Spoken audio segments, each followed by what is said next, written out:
1,26,80,000 3,71,000 pay చేస్తారు. Sorry, okay. దీంతో పాటు మీ ల్యాండ్లో ఏమన్నా బావులున్నా లేదా ఆల్రెడీ పంట వేసున్నా కాలం గుడిపోయే పరిస్థితి ఉన్నాయి. ఒకటి ఇక్కడ ఆఫీసులో మేము తెలియజేస్తున్నాం.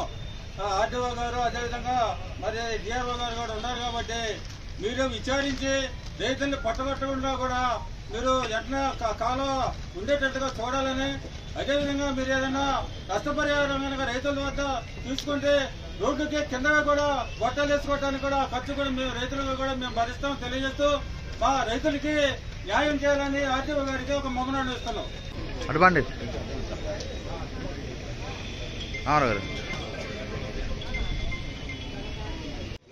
మీరు పెద్ద మనసుతో రైతులను ఇబ్బంది పెట్టకుండా మళ్ళీ ఏదైనా మీకు నష్టపరిహారం రోడ్డు కిందగా వేసుకోవడానికి మీరు ఖచ్చితంగా మేము నష్టపరిహారం చేసి మేము చేసుకుంటాము.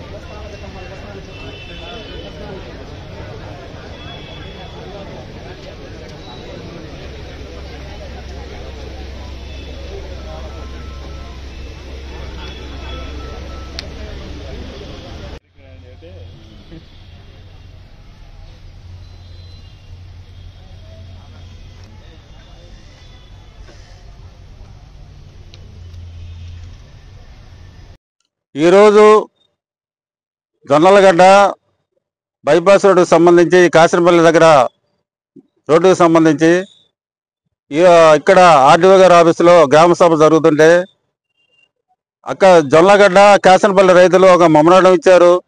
ఈ మెమోరాండానికి సంబంధించి ఆర్డీఓ గారికి ఇక్కడ ఉన్న ఆఫీసులకు మేము ఒక రైతులుగా తెలియజేశాము.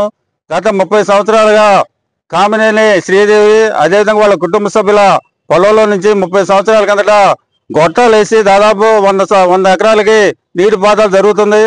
ఇప్పుడు ప్రభుత్వం వారు ప్రవేశపెట్టిన బైపాస్ రోడ్డు కారణంగా ఆ పైపులన్నీ పగిలిపోయి రైతులు పెద్ద ఎత్తున నష్టపోయే ప్రమాదం ఉంది.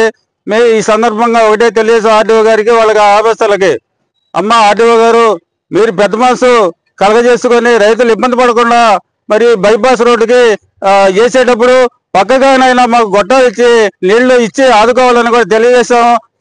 అదేవిధంగా ఒకవేళ రోడ్డు కింద వేసే గొట్టాలకి నష్టపరిహారం కనుక మీరు కోరితే రైతుల దగ్గర నుంచి కూడా మేము వసూలు చేసి ఇస్తామని కూడా తెలియజేసాము. మరి ఆర్డీఓ గారు ఒకటే చెప్పింది, మేము పై అధికారులతో మాట్లాడి రైతులు ఇబ్బంది లేకుండా చూస్తామని హామీ ఇచ్చారు.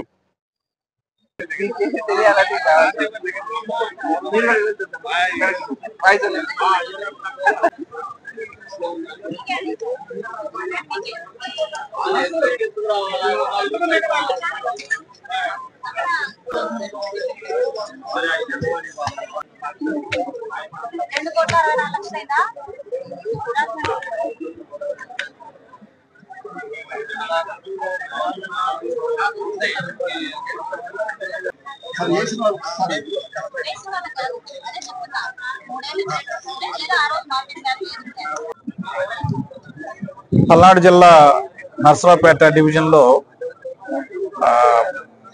ఓడరేవు టు నకరికల్లు తీసుకున్నటువంటి ఈ నేషనల్ హైవే 167A సంబంధించి భూసేకరణ చట్టం కింద ఈ రైతులకి అవార్డు ఎంక్వైరీ అనేది ఈ రోజు టేకప్ చేయడం జరిగింది. దీనిలో భాగంగా ప్రధానంగా ఈ రోజు కేసానపల్లి రైతులు రావడం జరిగింది. దీన్ని కూడా రైతులకి వాళ్ళకి వివరించడం జరిగింది. ఈ నేషనల్ హైవే 167A ఎందుకు తీసుకుంటున్నాము, దాన్ని ఉన్నటువంటి రేట్లు కూడా వివరించడం జరిగింది. కొంతమంది వాళ్ళు వ్యక్తిగతంగా మా ఈ కన్వర్షన్ అయినాయి, లేకపోతే కమర్షియల్ వాల్యూస్ ఉన్నాయి, రోడ్ ప్రక్కన ఉన్నాయి, తర్వాత స్ట్రక్చర్స్ ఉన్నాయి, ఇలాగా వాల్యుయేషన్ ఉన్నాయని చెప్పడం జరిగింది. ఇవన్నీ కూడా వాళ్ళ దగ్గర వ్యక్తిగతంగా మరి అర్జీలు తీసుకొని అర్జీల్లో ఉన్నటువంటి వాళ్ళకున్నటువంటి డాక్యుమెంట్ ఎవిడెన్స్ ప్లస్ వాళ్ళు చేసినటువంటి క్లైమ్ లో ఉన్నటువంటి వ్యాలిడిటీని దృష్టిలో పెట్టుకొని చట్ట ప్రకారము కాంపన్సేషన్ ఎంత ఇవ్వాలనేది మాక్సిమం ఎంత వీలైతే అంత ఇవ్వటం మన కాంపిటెంట్ అథారిటీ జాయింట్ కలెక్టర్ గారు ఉన్నారు. సో వారు నిర్ణయిస్తారు. ఆ ప్రకారంగా తీసుకొని మరి ఈ జాతీయ రహదారి నిర్మాణం కొరకు నిర్మాణం చేయటం జరుగుతుంది.